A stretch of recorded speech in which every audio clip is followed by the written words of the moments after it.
Okay, now we move on to our next technical session, which is the auditors in a world of advanced analytics and forensic audit scenarios. I request CA Raghavendra TN, past president of KSCAA, to escort CA Chetan Dalal onto the dais and welcome him with a book. Over to you, sir. Thank you all very, very much. Uh, I'm really delighted to be here with Karnataka State Chartered Accountants Association, and it's a lovely organization. I have actually spoken way back, I think in 2002, 2003, and it has always been a lovely experience. You're all lovely people, and thank you so much for calling me again. So, thank you so much. Okay. So we have today, is my presentation on? Is it? Okay, doesn't matter. I'll just start with a small little story which is very appropriate with the subject that I've been given. I have been told to discuss the auditor's role as regards in the current scenario as regards advanced data analytics and forensic audit scenarios. So for this purpose, friends, there is one story which comes to my mind, which I think is very appropriate because of the changing times. You know, long back in India, there used to be one small little kingdom where the king was elected on a very funny criteria. The criteria was that he would be allowed to become the king or remain the king for 3 years, but at the end of it, he would be banished from that kingdom. That was the rule. So any person could become a king. There was no dynastic rule. A person could opt to become the king, but the condition was that at the end of the 3-year period, he was supposed to be banished. So friends, generally what used to happen was, in the first year, any person who was appointed the king would revel, would enjoy, would have a wonderful time, thinking very little about the impending banishment at the end of the 3rd year. So first year would be full of enjoyment. The 2nd year, that occasional thought would come inside him where he would feel that, oh, after 1.5 years or 1 year, I think that banishment is going to come. But nevertheless, he would enjoy it. He would still think very little about it. But in the 3rd year, he would be completely paranoid about this. He would all the time, at all points in time, he would be thinking, okay, at the end of this year, I will have to be banished. And come the last month, he would be virtually hysterical and very scared, okay, what is going to happen at the end of this month? And on the last day, he would cling to his throne and guards would have to actually drag him away, put him in the boat where the boatman would take him away to a distant island for banishment.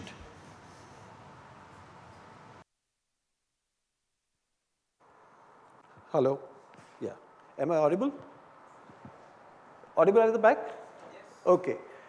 So, in a situation like this, they would find that getting a king was not very easy. But one day, something different happened. They got a person who said, yes, I'm willing to become the king for 3 years. And this person was slightly different from the others. He enjoyed himself thoroughly in the first year. So people thought, okay, this is the first year, so in the 2nd and 3rd year, he'll start worrying. In the 2nd year, he enjoyed himself even more. And in the 3rd year, he was just ecstatic. He did so much of revelry and enjoyment that people were surprised. They were thinking that what is wrong with this man? Doesn't he know that now at the end of this year, is he going to be exiled? Came the last month, people felt, okay, in the last month now, he will come down to his senses and he'll start getting fidgety and he will now get scared. But no, he continued. And on the last day, when the soldiers went to drag him to the boat, they found that the throne was empty. So they were wondering, so he's escaped. And then there was a shout suddenly from the boatmen, okay, he has already come here and sat in my boat. What are you people waiting for? He's ready to go. And the king waved out to them and said, yes, I'm very happy. I enjoyed my 3 years. So the boatman was taking him away for banishment to some distant island. And then the boatman said, I have seen many kings, I have put many kings at different places and banished them, but you are that one king who's not sad at all, who's not scared at all. So he says, don't worry, wait till the island comes. Do you want to come and stay with me? So the boatman said, no, I don't want to come. And believe me friends, when they reached that island, that is the time that the boatman realized that during the 3 years that he had enjoyed himself, he had also taken all the pains to see that wherever he was going to be banished, all the facilities, all the luxuries, all the enjoyments, everything that he was enjoying here as the king, he provided for over there. So for him that banishment did not mean a break in his revelry, because he had provided for it and he could enjoy it. Friends, that is our situation of us chartered accountants today. You know, some years ago when people used to tell us that now everything will become paperless, the environment will change, you will have to go only through computers, everything will be digitalized, you will be robotic, this, that. People thought, theek hai, chartered accountants used to say, this may happen, but we went about on normal stuff. Then the second category are those, even when this started coming in, when computers started invading in our walks of life, when more and more computerization took place, there were people who still said, Dalal Sahab, we don't bother about computers. We are happy doing our own work using non-computerized environment. And now, friends, we are in the end of the 3rd year on the last day where everything is virtually computerized. Today, if you go through any walk of life, computers will stare at you in the face. You will have to go digital, you will have to address this. And unless you have prepared yourself for this stage, you will find it very difficult to really be able to survive in the long run. And friends, this is that particular session where I want to give you 2 things, or I just want to suggest 2 things to you. So in this session, what I want to say is that yes, there is no doubt that times have changed, that there is no doubt that you have to meet a new environment. And for that, you have to be mentally ready. See, it doesn't mean that you have to be an expert in digital technology. Today, I am doing my work, but I am not an expert in SAP. I am not an expert in ERP. I am not a certified consultant for that. But I am aware what these programs or what these applications are. Resources are easily available in the market. We have to be able to exercise our judgment to be able to use the right resource at the right time in given situations, and that is going to be the secret of success in the times to come and in the way in which you will grow at an exponential rate. So let me just quickly go through some of the things that we have. We always have a disclaimer. I don't know how much time I'm going to have, but if I show you some case studies, please think of it like a Bollywood film where they say, no, any resemblance to any character is purely coincidental. So if I show you some picture or photograph or something, it means that it is something only for demonstrative purposes. And these days there are some more disclaimers. No animals have been harmed while making this presentation, okay? But I'm not sure what will be the state of your mind at 5:10 when I'm supposed to finish that. So that is a call that you people will have to take. The doors are still open in case you feel so, okay?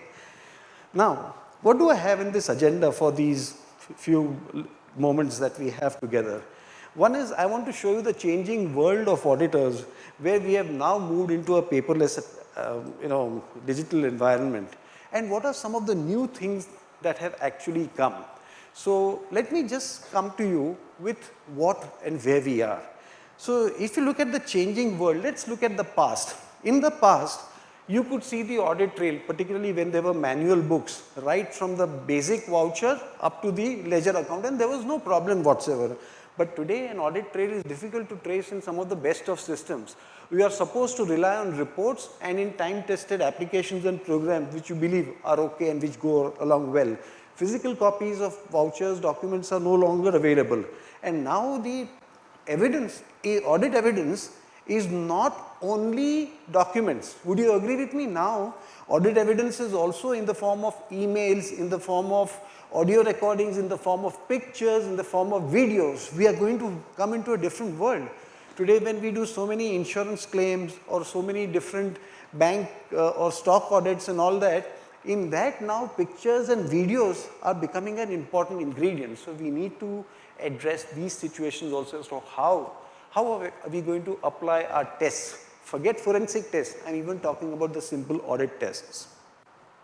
And there will be a high degree of reliance on analytical procedures now. Don't let that scare you. I know that I am a 60+ member. I'm sure there must be others who are 60. In our age, all of us have a syndrome, a fear syndrome of IT. I don't know whether any of you have, but I do have. Even when somebody says that, yeah, you have to go to the SAP data and you have to take out this, you automatically, that inner resistance comes. But what is important, friends, is not to get worried. These changes and evolutionary changes are bound to happen. You will always, if you have the confidence in yourself, I promise you some solution, some way, some method will come out where even your lack of awareness of that application will be compensated by some other check. So please take it as an assurance from me. Now, what is the way forward? In this, friends, I've got 2 suggestions to give you. First is you have to constantly do research of new techniques. Today with the internet, with Google, with all these search engines that are there at your disposal, research is much easier.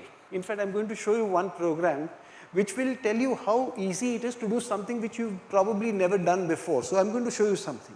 And the second thing is, you never forget, whether there is a new tool, new application, new technology, anything, ultimately you as chartered accountants, your skill sets, your judgment, your expertise as accountants and professionals stands head and shoulders above everything else.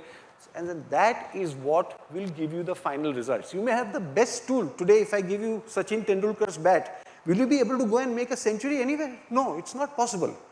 It is your ability to be able to use the tool, your ability to be able to adapt to a given situation. There is a very famous proverb of Charles Darwin, not a proverb, but there is a famous sort of anecdote relating to him. We all feel that the evolution of species, the theory says that it's the survival of the fittest in the long run. But actually there are corollaries to that. It is not necessary that the survival is that of the fittest species, nor is it the one which is the most intelligent. It is the survival of that species which adapts to given situations. So as auditors, friends, if you adapt to these new situations, believe you me, you will have no problems. It's just a mental attachment that you require. Now, I just want to show you something that we've done on research, because I want to show you some new things that are there, because in this short time it is very difficult to go through complete case studies, but let me show you something. Now, I'm sure all of you are aware, for those of you who've done some audit, those of you who are in taxation may not be, but today you have things like Excel, you have general audit software like ACL, IDEA. There are some simple tools which are available which help you to do things like filtering data, sorting data, finding out duplicate numbers or missing numbers, summarizing classification. Am I right? Many of you must be familiar with this, but these are now very basic and fundamental things. You will require much more than that, but you will require to apply your judgment in this. And second thing is, what I would like to tell you is that just data is not good enough. You need to have to apply your mind. Now, this is one case which I just want to explain to you, where I'm showing that, okay, data may be in an electronic form. Today, you may apply an analytical approach, but it is the application of human judgment which is very important. In this particular case, what do you see on the screen, friends? You see some vendor master file. When you say master file, means these are some list of creditors in a company. And when you say master, friends, for those of you who are not IT savvy fully, it is only containing the names, addresses, antecedents, email addresses, contact numbers and so on. It does not have any payment voucher, it does not have any journal, it does not have any invoice, no transaction is there in this, okay? So it is just a simple names and address of vendors. So one day, one very big company, a telecommunications company came to me and told me, okay, Mr. Dalal, we heard that you do all these investigations and all that, and we be getting some feedback that there is a lot of vendor related fraud in our company. So can you help? So I was very excited. It was a big company. So I thought, okay, chalo, let's go, let's do some good work in that. But he said that, no, we have some secrecy problems and confidentiality, and I've got to get my permission from my parent company. So right now, I can only give you vendors' names, addresses, details, and all that. Can you find out the fraud from there? Now, I'm just asking you, friends, if you had been put in a situation like this, what would you say? Okay, what do I do with the 10 people's addresses, names, permanent account numbers, and all that? I mean, fraud, if there is, personal enrichment, there is, you need some meat, no? You need some transactions or something. So I said that, look, that looks to be difficult. So he touched a very raw nerve inside me. He said, but I had heard you are very good and you are this and you are that. So naturally, you also feel a little left out. As chartered accountants, we have a self-respect and ego, if you may. So I said, no, I will do it. So I looked at it. Can you see the screen on both sides? Just take a look at it. I'm going very fast because we have some time constraints, I believe. What is it? If you look at it from the leftmost column, it is the date on which a vendor was brought in. It is the address, his name, the code that was given, who gave the code, PAN number, and there were more fields like there was some email address, phone number, mobile number, and all that. Now, when you take this, what can this file give? So then I had an idea. I said that I told the internal auditor that, the person who had appointed me, that yeah, we can do duplicate checks. We can find out whether the same vendor, two different vendors have the same PAN number or the same telephone number and this. So I thought I had made a very big achievement in that. So the internal auditor said, okay, we have used audit software and we are already aware that all this, but we have not found anything great in that. So I came back to my senses again. Okay, no, it requires something more. And this is what I want to tell you all, that now you have to go a scale higher. Then what you do, don't do anything robotically. This is what I had done very robotically. Okay, use summarization, use classification, use this, use that. You need to think differently. So here what I did was, I really said, and when you're serious, when you are earnest in doing something good, no, another assurance I'm giving you, providence, God will come and help you somewhere.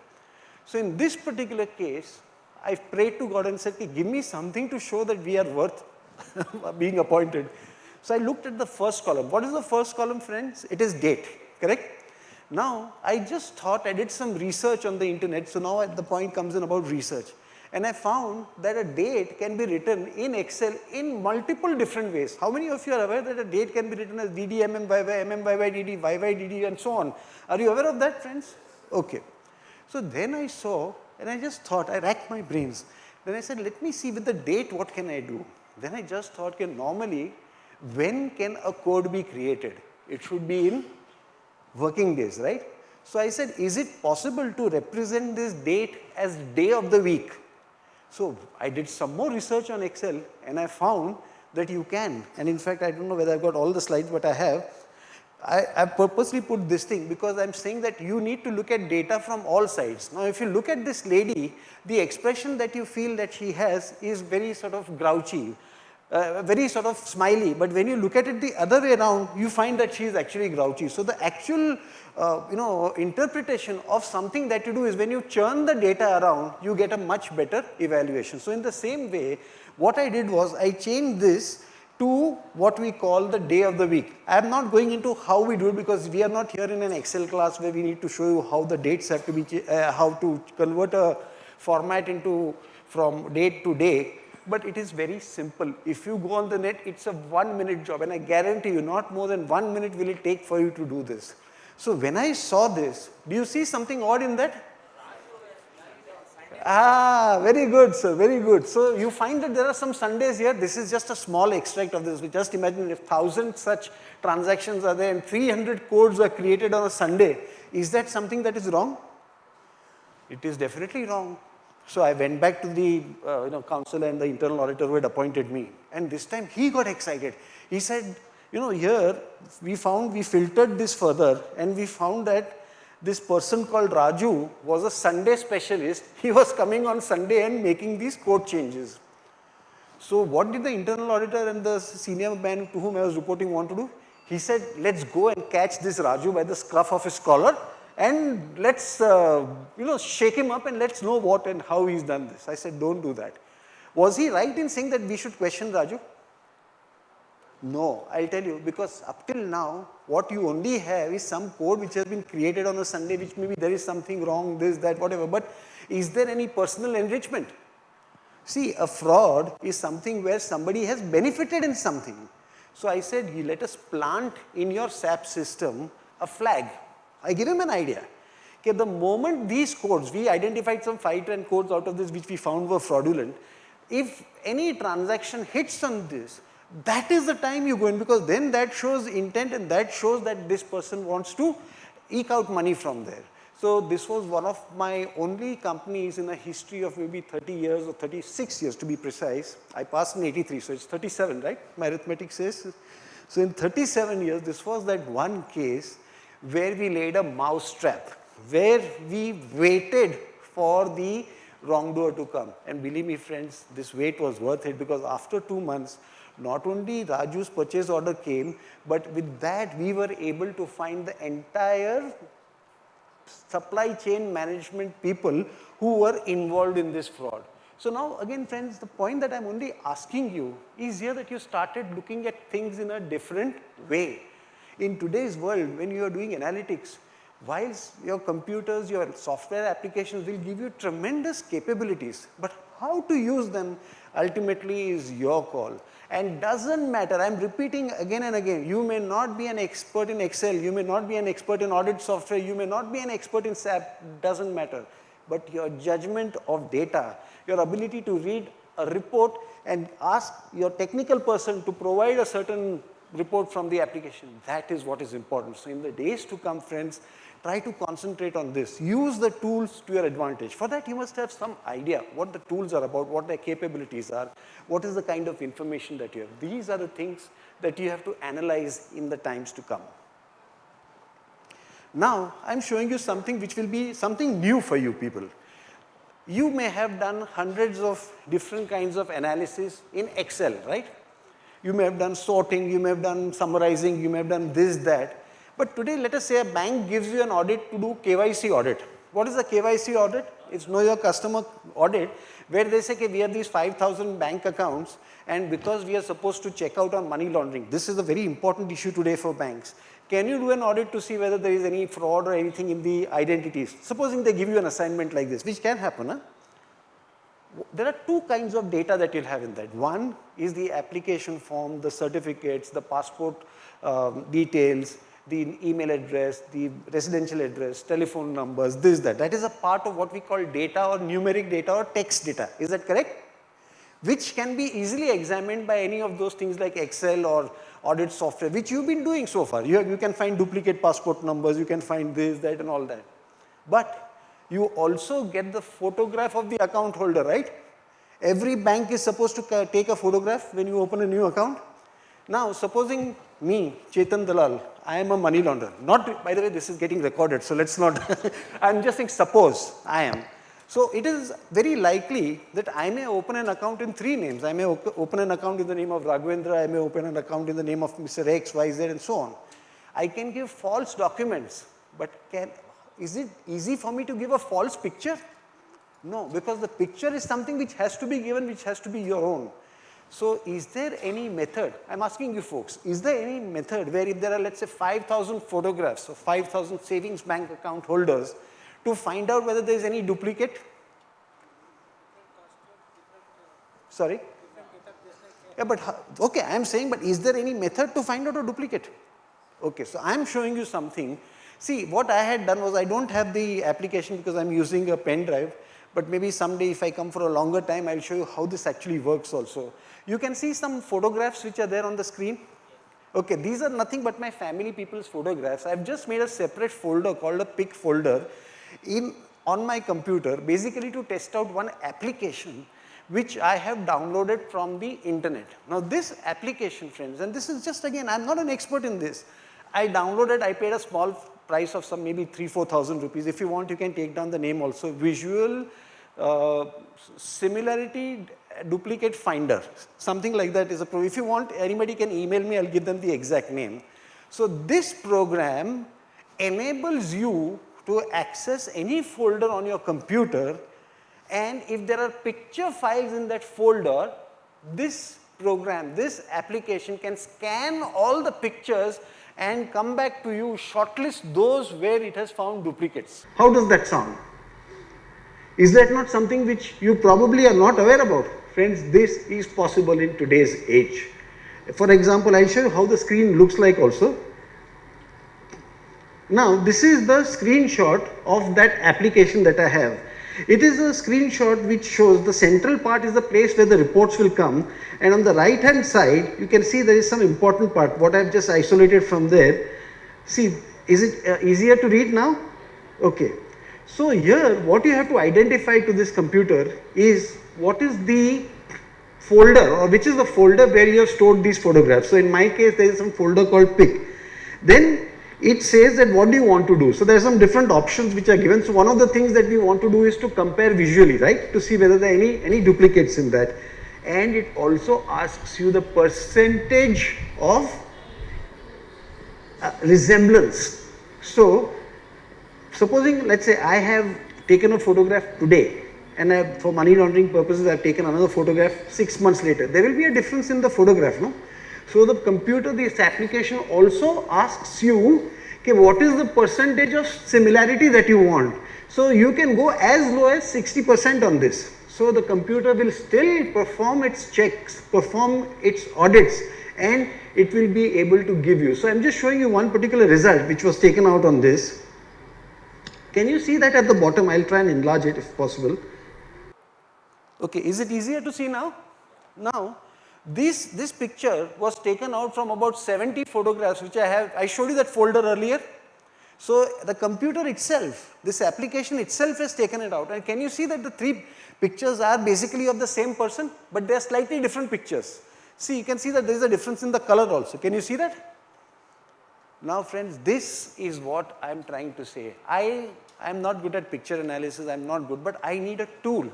So in today's world, this is the data analytical tool which is available for us to do an audit of something like a KYC audit. Why a KYC audit only? Suppose you are doing a stockbroker's audit. Suppose you want to see any of the customers are having duplicate photographs, or you are in a bank or an insurance company. Today, identity is a very, very big issue. Identity frauds are bigger than even ordinary financial fraud. This kind of a tool, and I am not saying you have to use this one only. There are several other tools that are available on the internet. What I am trying to tell you is now attune your mind. Come out only from the documentary text or numeric data that you have. Go into a different world. Okay, what are the features available? Supposing you are not able to operate this application, doesn't matter. Somebody in your office can study this and operate it for you also. Okay, so you don't need to be hands-on. Today I need to do something in Excel. I have somebody else who's much better at it. I know a little bit about it, but I'm not an expert. But I know what is capable of being done by Excel. I know how we can use it. That is the key point, friends. I'm just saying, if you keep things in mind, 2 things, friends, I'm recommending to you. 1, try and do as much research as you can. Keep doing research. Research is what will help you to survive over a very long time. And the second one is to try and use your judgment, your overall judgment in life, which you have earned as a chartered accountant. All of us are chartered accountants, or at least most of us are, and even the others who are such professionals. See, we have come the hard way. We have worked hard to get whatever qualification we have. It is of great value. Today it doesn't mean you have to be a digital expert. CISA is fine, DISA is fine. All these are good. It's an added qualification, but it's not that you cannot do without them. You can still be as good or a better auditor even without this. Okay. Now, what are my recommendations? According to me, the human judgment is the most important thing. For data analytics, now manual vouching and all that is now going out of fashion. It's your judgment, your ability to read a report, to understand its contents, to be able to find anomalies, to be able to find discrepancies. This is what is going to be important. The manual intervention will be only to this extent. It will be not for the performance of any particular operation. For this, what we have done is, do I have some time more, sir? How much time do I have still? I have, no, so let me know. Are you all okay with me, or am I going too slow, too fast? Okay. Okay, now I have developed in the last few years, out of experience only and out of my research which I have done, a test which I call the juxtaposition test. Now what exactly is this juxtaposition test? in the English language, they say that when you put 2 items or 3 items next to each other, adjacent to each other for comparison or for looking at to see whether any difference is, that is known as the act of juxtaposition. So in our audit also, we have been doing it, but we have been doing it unconsciously. First and foremost, let me give you an example. Okay? In a bank, in those days when checks used to be signed, or in even the recent past when RTGS forms had to be physically signed, what was the banker expected to do? Yes, so he would have to compare between 2 signatures. He would have one signature with him, and he would have the signature which is actually given or affixed on the document which is given to him. Now, most of the time, even though you need not necessarily be a great expert in handwriting and specimen signatures, you will be able to come to some terms to find out, like say in this particular case, you can reasonably deduce that this guy is not the original signature. And then of course you have to go to an expert and get his views in that. So this position, this concept of juxtaposing 2 things is something which can be used across dimensions. Now take this case, okay, this is a case which is of, let's say, 2 transport bills. Now whenever you are doing an audit, normally you will get from one, let's say in one voucher you will have one bill, maybe 10 vouchers later you will have another bill, right? You will never have 2 together, but once in a while, even if you have an ordinary staff member who may be quite junior, if you are able to get this kind of a juxtaposition done, now this is actually a bill from purportedly the same vendor, but the bills are different. I'll show you, I've made some changes, some remarks in that. Now see, in the second one, there is this word called general. Most of us will not even realize that this is a slightly different voucher. Second thing is, the logo is on different sides. See here in this side, the logo is on the left. In the other one, the logo is on the right. In the third case, if you see, the way this serial numbering is done, you see the spacing on the left one and you see the spacing on the right one, you will find that there are differences. Now when you see all this, you suddenly realize that one of these is not authentic, probably fake, or there is some problem in that. Now how do you do it? If you were individually vouching any of these items, unlikely, I am saying unlikely that you will be able to find something wrong in this. Now when you combine the strength of cats with the, by the way, does everybody know what is a cat here? Anybody? Correct. So CAT stands for, it's an acronym for audit tools, so but which are specialized in computers. So when you say computer aided audit tools and techniques, it's called CATS. Now this is something which has been there for quite a few years. Many of you must have done it. How many of you have used CATS in this? Oh, very good. But not too many. But you know, I would recommend, friends, that you start using at least Excel as a CAT. All of you use Excel? How many use Excel? Please let me see the hands. Very good. So all of you are familiar with Excel. Excel is as good as an audit software. If you really ask me, I use only Excel. For 80 to 90% of our work, we use Excel to find out fraud also.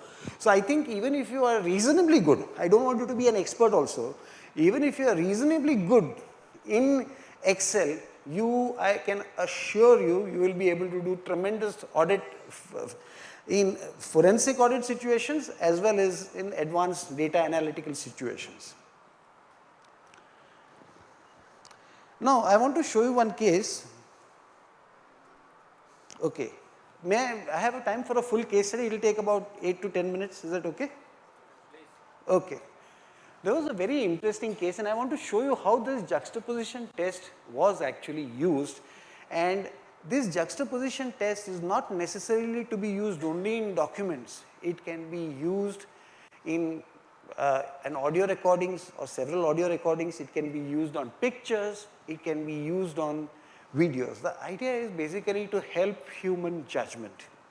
So, okay, let me tell you about a case. Some years ago, I think it was in the year 2013, there was an insurance company who got a claim from a person who was manufacturing yarn in some northern part, somewhere near Bathinda. And this particular claimant was actually a very good claimant, in the sense he had been very regular with his premia, he had been giving regular information, details what the insurance company had wanted. Basically, he was a good boy in the sense that the insurance company was very happy with him as a client, and they were genuinely sympathetic towards this particular person who made this claim. So, somewhere in April 2013, this person made a claim of something like, I don't remember the amount, but let's say 50 lakhs of rupees for a fire which took place in his warehouse, and the insurance company had to necessarily send a surveyor, because that's the process when you have a fire like this. As you can imagine, this person was supposedly a very sincere person, but he didn't have proper records or details to support the claim. He told the insurance company truthfully, I was very ill prepared for this fire, and frankly I have got just bits and pieces of details and information available. Only I have some video recording, some pictures, and maybe some suppliers challans and details. The insurance company felt very sympathetic towards him because he had been a client for them for a very long time. So the insurance company said that, okay, we will give him, because such good clients deserve to be encouraged. So they paid his claim in spite of the shortfall, in spite of the non-adequacy of the documentation. Now this person was happy that his claim was paid, but he became a kind of a man-eating tiger, a tiger who had tasted blood. It was a recessionary situation in any case. He was not finding it easy to sell his yarn, and he found that now the insurance company was his biggest customer. He said, okay, if the insurance company is going to give me my money, then why should I go outside only? I'll do this. So what he did was, just 4 months later, I don't know how he had the sense also, but just 4 months later, in July 2013, there came another claim with the insurance company, okay? And this time, his claim was an exponential figure of the previous one. This time he made a claim of 6 crores of rupees for fire in the same godown, the same kind of stock, that yarn stock which was there. And only difference was, can you guess what the difference was this time? Sorry? He had perfect supporting details, like whatever 6 crores that he was asking for, he had got the stock statement, he had got challans, he had got customers' orders, he had got, and even the video recordings showed a lot of people trying to come and douse the fire, to say that, okay, you know, we tried our best, we did everything, this, that, but, so what can we do? This was the loss. Now, however rich an insurance company may be or whatever it is, once somebody can be fooled, you know, there is that saying by, I think, Abraham Lincoln, that you can fool some people all the time, or you can fool all people some of the time, but you cannot fool all people all the time, right? So this was a case where the insurance company said that, nahi, daya, kuch to hai. You people watch or not CID? Arey yaar, kuch to bolo, ha yaar na. हाँ तो हाँ बोलो, कुछ तो है. So we were very happy with it was a new assignment for us, but the insurance company said that, look, but there is some caution that you have to have, because he has been a very good customer, he has been a very good past record holder, except for that one case earlier in April. We want you to handle this with kids' gloves. Initially, you need to only give me a red flag. What is a red flag, friends? A symptom or an indicator, like something to show, okay, this is not possible, clues don't fit, something to make the insurance company say that yes, we should investigate further. So we said, okay. So when we went there, they were able to give everything about this new fire, and really the records were quite adequate. I think he must have consulted some CA and made all the records also. So it was really very good. And that CA must have been better than me, because we could not find any major discrepancy in that. Then we said, okay, come on, times are changing. Now what is the other evidence that we have? So they said there are some pictures also available of this fraud, of this claim, and there are some CCTV footages. So I said, then let us look at that. Now, as I said, we must think differently. This is my recommendation. Okay, when you look at things from a different angle, sometimes something new comes out in this, and this is what happened. So what was available in the previous fire also? We had a the pictures and the CCTV footage. So I said, let's see the difference. No? Let us do a juxtaposition test on that. So we applied a juxtaposition test on this. Okay, I'll just show you that the two clips. It's a short 1 minute clip only, but just for you to, it's more for your benefit over here. Okay, now the first one is the previous fire. Sorry for the mistake in the spelling. And the second one is that case where there were plenty of people. Can you see how so many people were looking after it and they were trying to douse the fire? Can you see that? Okay. So this was the first fire, this was the second fire. I must have seen this at least 10, 15 times and I was thinking, what is it that we should be really looking at? Did anybody notice something unusual? Perfect. Yes, so what's your name? Balaji. Balaji is one of the brilliant forensic investigators because I also did not, you saw it at the first time when you got it. Or have you seen this film before? Now. Okay. What? Oh my God. How many others have you told so far? Okay. Thank you, Balaji. So here, friends, what you see, could you see, shall I run it again?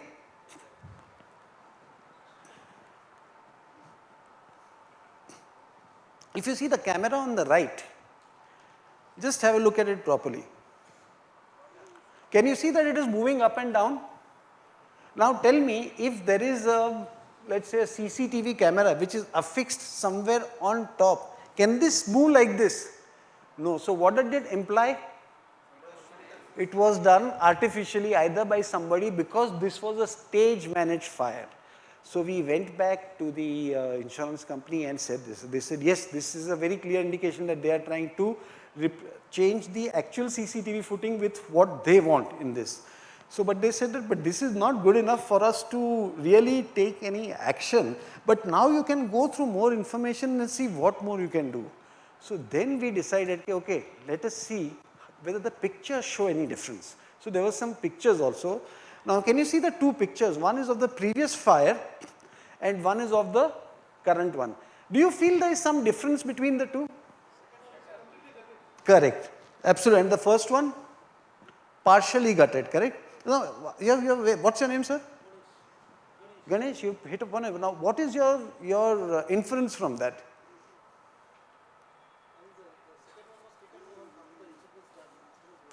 No, I'm just saying you concentrate on what you told me. Okay, the first one was not fully gutted. This one, right? Whereas this one is fully gutted. So what is your immediate inference out of that? Correct. Okay, so I'll tell you. See, we also noticed that this one was completely charcoal black, whereas this one was at least half gutted. Then we asked a couple of people who were in insurance, other surveyors. They said, yes, Chetan, that's the way it should be. No fire completely guts down everything. There will always be something which will remain unburned. If it is fully burned, there is something unusual about it. So then we had the samples of this. So we had the salvage is always taken. So we had taken this sample. We sent it to the laboratory. And there we got the truth. You know what we got the truth was? In the second case, he had stuffed the entire warehouse or that godown with the salvage of the first one, because anyway that was not saleable, right? So for him there was no loss whatsoever. So he was trying to make a claim for the salvage material which was reburnt, and the laboratory confirmed that this has been burnt twice. They probably have some tests in which you do, and that gave insurance company the handle to proceed against him. Okay, now friends, what is the takeaway from this? Anybody can tell me? Look things in a different way, correct? And juxtaposition, no?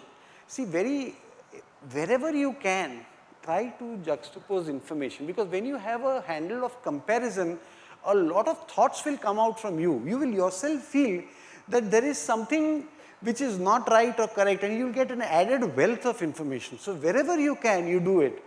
I remember one more case which we had done. You know, in any company, when they have a big job, they have what they call these competitive quotations. Is that correct? Now, normally you have at least 3 competitive quotations wherever you have. Is that correct?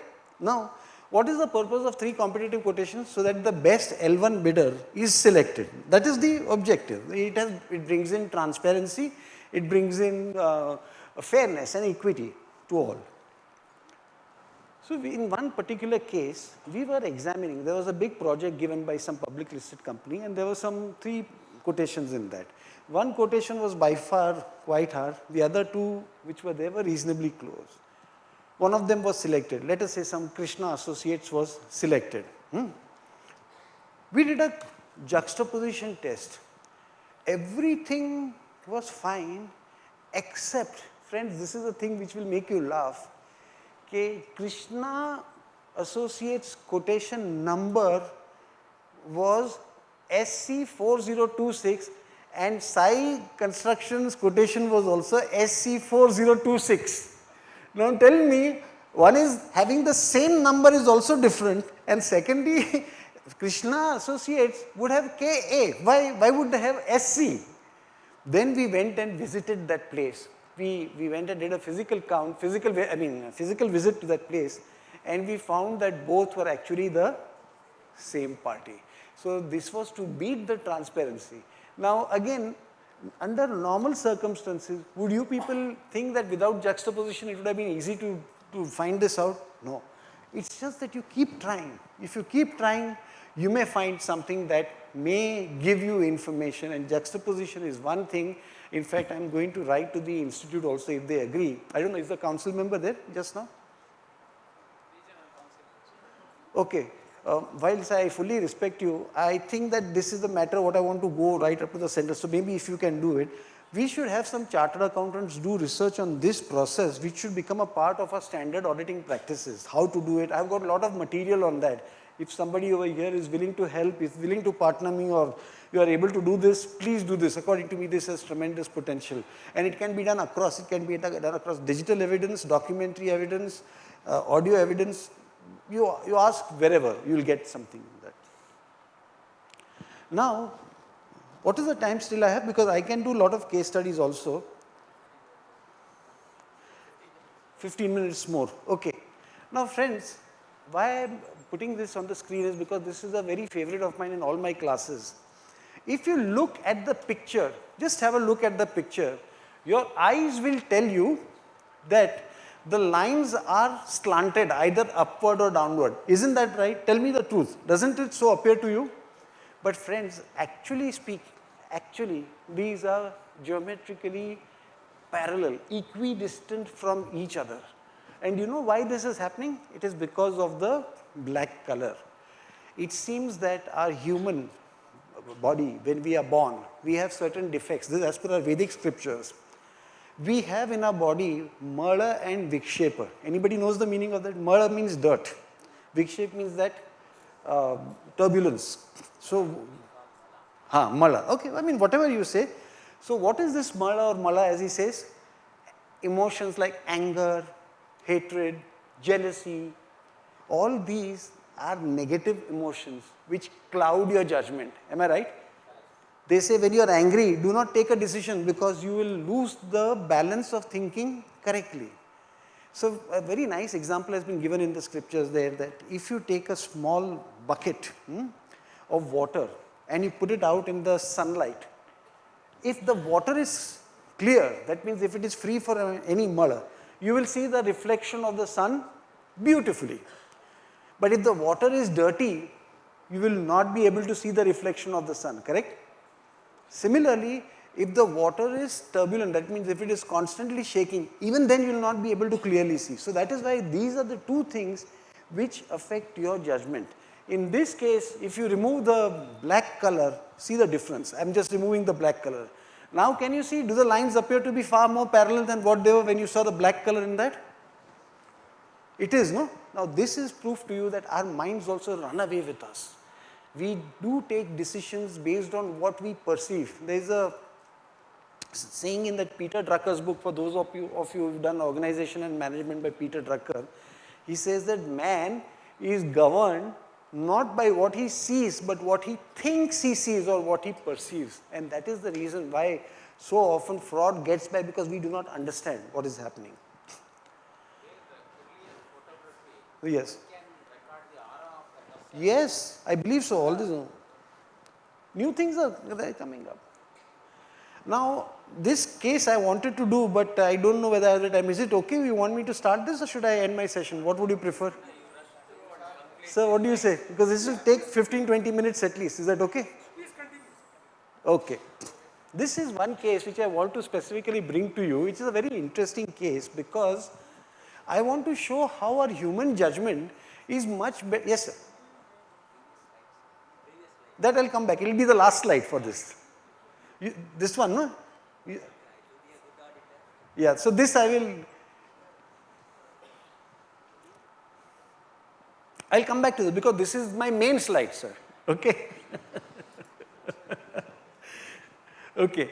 So I'll be very quick, don't worry. I'll not try and extend too far.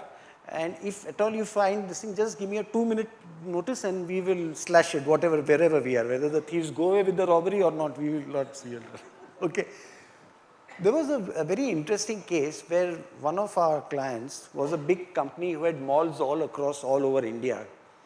Now, this particular company had a robbery in one of its malls in Gurgaon, where at 2 a.m. at night on 6th January 2006, remember this date, 6th January 2006, at 2 a.m. at night, certain thieves broke open a side entrance of the mall, went inside, robbed one of the safes and made their escape. So the security guards who were patrolling that building, when they came to that point, they made a complaint to the manager came there, a police complaint was lodged. Now friends, what happens when you lodge a police complaint for something like this? Does it happen like it happens in storybooks that you go to the police will say, very good, this is your culprit, this is your money, and you live happily ever after. This is the way we read in the books, no? But does it happen that way? Never.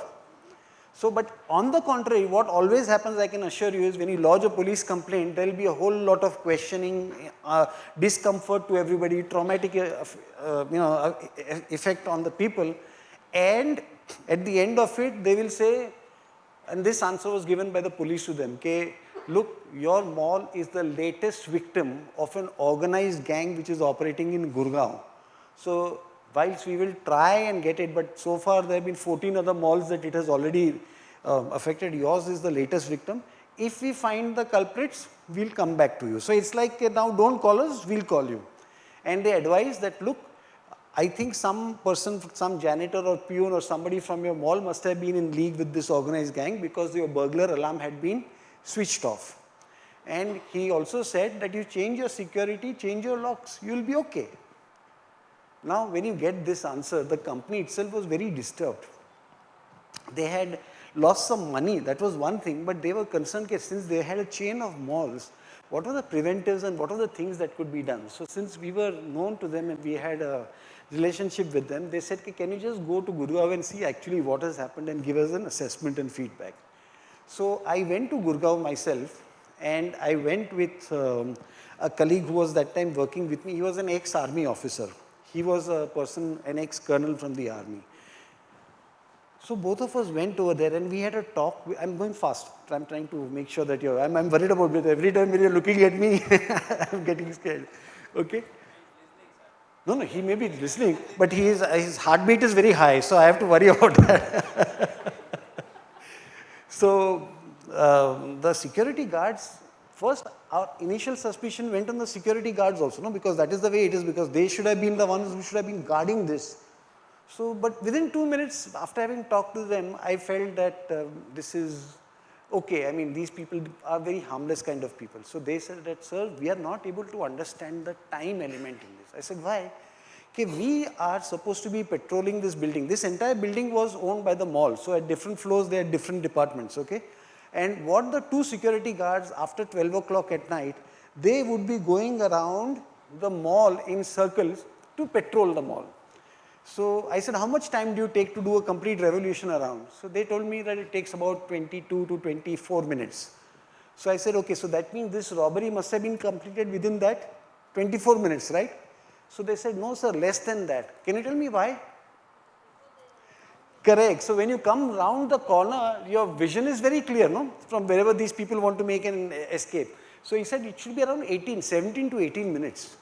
So I said, in 17 and 18 minutes. And he said that, sir, you know what, they not only, they must have taken some time to break open the door. Then all of you know that the cashier's cubicle is never next to an exit, no? Cashier's cubicle is always at some innermost part of the mall. So they would have made their way all the way to the mall, to the cashier's cubicle, and then they had time to throw all the things in the cupboard. Things were lying down, this, that. So that must have taken 2 minutes. Then they had to break open one safe. So that must have taken a few minutes. Then they emptied all the cash from that into a bag or whatever carried they wanted. Then on the way out, they broke open one of the counters to steal a couple of cell phones, and they went out. One safe remained untouched in that. So they said that all this in 18 minutes is something. Do you people feel it is possible? No, I felt that the time dimension was skewed. So I spoke to my colleague, the colonel. So he said, Dalal sir, there is something wrong in this. First and foremost, this is not the work of an organized gang. Why? He said that if it's an organized gang, the very concept of organized means they will not come look for a stone and open or break open the glass. They will come with proper instruments, tools in such a way that this thing can be done well. This is done in a very amateur and a crude way. It cannot be so. Second, he said that burglar alarm was already switched off from inside. So somebody from inside had helped them. Would you all agree? Third, why did they waste time going through the papers in the drawers and all? What purpose did it serve? If it's an organized gang, they are least interested in your journal vouchers and cash receipts, are they? So that also, I felt that is also making sense. Then he said, why they did not try to break open the other safe, and why they then wasted time on getting those cell phones? So that also made sense, because all this was something not making sense. So I said, you are right.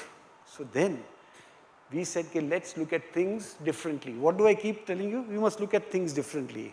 We call this a different approach. We said that in audit, normally we use vouching, we do tracing, and now let us do something on the time dimension. Let's do something to see whether this whole robbery, mall robbery of an organized gang, how does it fit with the time dimension? And let's use data.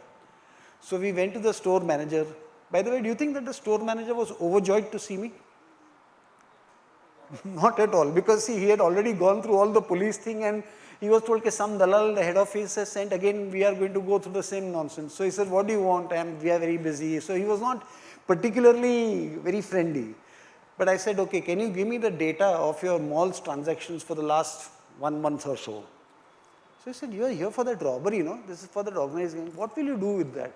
Frankly, I didn't know. Frankly, I was also just throwing a fast one at him, but I said, okay, karna to padega. I mean, somewhere you have to put your hand inside, no? This is what I feel. When you are there in a situation where you are at your wit's end, try to do something. And if your intention is good, providence is always there, and it really happened. So I'll just quickly go through this faster because it's losing in time. Would it be possible for you to click on this idea data? Okay, if it is not possible, I think I have that file also. Let me see. Yeah, okay, forget it. It's all right. See, this is a snapshot of that file. Can you see the file, what it was? It is a file which shows for the entire month. There are about 9,000 transactions. I have only given the snapshot of the first page, which shows for each cashier at each till from what time to what time each transaction lasted. Like one could be at 10 o'clock, then another cashier could be at 11 and so on. So it's a simple file. I mean, nothing. So in this, do you think I had to do sales vouching? Do you think I had to do quantity verification? Do you think I had to do rate verification, discount verification, free schemes verification? No. I said, let's look at the time element in this.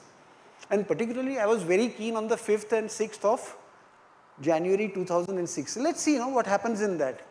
It was an instinct, and my instinct proved right. Now, how many of you are very good in Excel? Okay, so if I were to tell you that using this data which you have, can you make a pivot table to summarize in which hour of the day how much sales took place? Because you have the timestamp on that. You can, no? I am saying we are not asking you to do it. Okay, so you can prepare a table to show that in 24 hours for each day of the month, that is for the entire month, what was the sale, okay? Now, if I show you that pivot table, before you see it, I will show it to you. Before you see it, can somebody tell me what would be the value of sales at closing hours, that is from 12 p.m. at night to 10 a.m. in the morning? Zero, correct? So there would be sales, if the pivot table is given, you will find that the sales will come only between 10 o'clock to, agreed all of you? Okay. So I am going to show you the pivot table. Now this is the pivot table. Now if you see this pivot table, the top line shows the dates, 1st January, 2nd January, 3rd January and so on. Now you see that between 0 to 9, that is up to 9:59, the sales are 0 for 1st, 2nd, 3rd, 4th. Can you see that? Which matches what your prediction was. It should be 0. But what do you see on the 5th? There are some sales. What do you see on the 6th? There are some sales up to what time?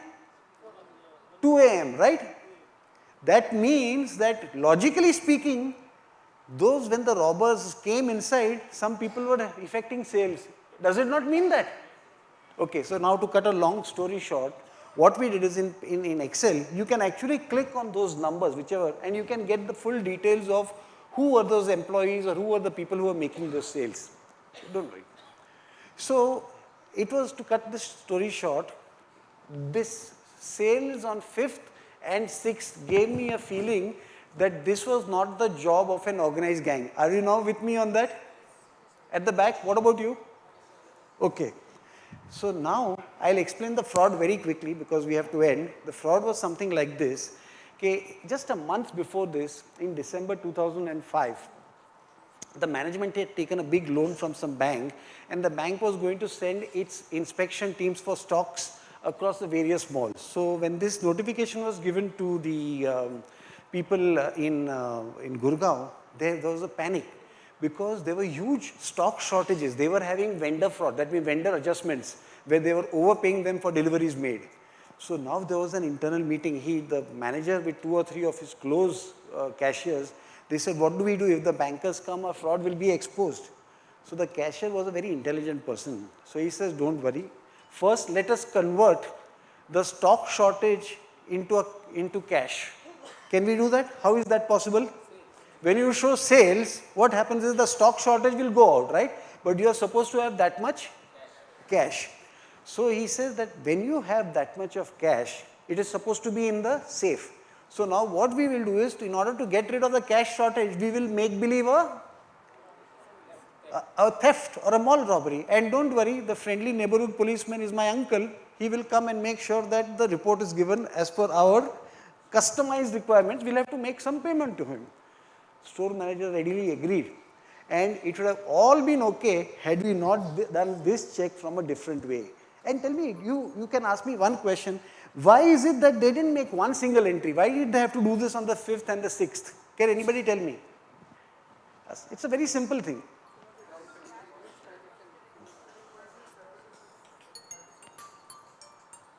Sorry, can anybody tell me?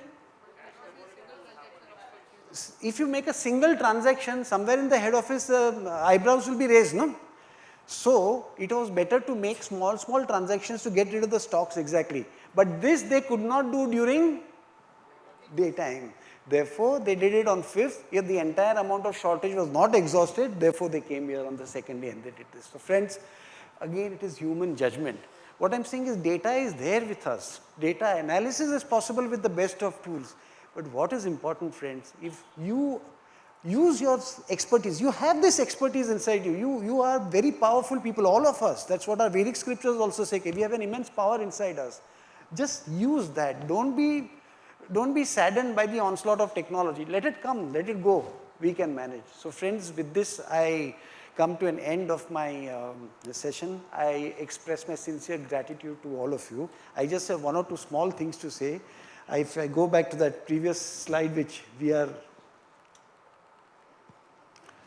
see, to be a good auditor in any age, one thing is very important. If you want your judgment to improve, if you want your ability to be able to do better, it is very important to be a good human being. And a good human being is one who thinks clean, who thinks good, who believes in helping others. Let us all strive to be people where we can together make this a good world, good place to stay in. If we do a little every day, just a little, one small good deed a day, see the returns that God will give back to you. It is, I'm saying my entire session, if you didn't follow anything, doesn't matter. But if you believe in what I'm saying over here, success will be yours. So thank you all. Thank you very, very, very, very, very much.